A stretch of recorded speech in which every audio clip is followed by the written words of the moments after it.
E4 မှာ scale ကိုကောင်းကောင်းမွန်မွန်ပြပြီးတော့ကျွမ်းကျွမ်းကျင်ကျင်ကစားခြင်းလဲဆိုရင်ဒီ stem လေးကိုမဖြစ်မနေတည်ထားဖို့လိုမယ်နော်ကဲအဲ့ဒါကတော့ fake command type ပါ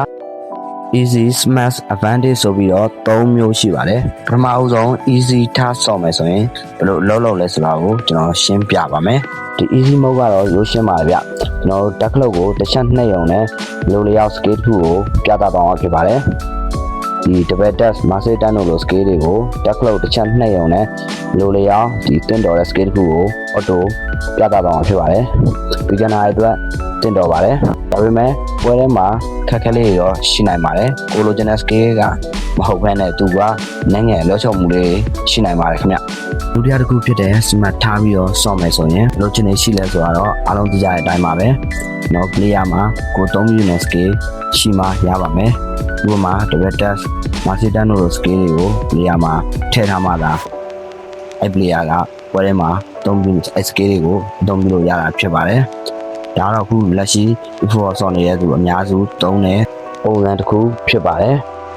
လုံးဝအကျန်းဆုံးနဲ့အလန်းဆုံးကတော့ဒီ advance ဖြစ်ပါတယ်ဒီ advance မှာထားပြီးတော့ဆော့တတ်မယ်ဆိုရင်ကျွန်တော်ညီကိုရဲ့ E4 scale က level တစ်ခုမှာရောက်နေပါပြီ advance ထားဆော့ရခြင်းမှာအားသာချက်ကတော့နေရာတွေမှာ scale မပါလဲအဲ့ scale ကိုသုံးလို့ရပါတယ်ဥပမာ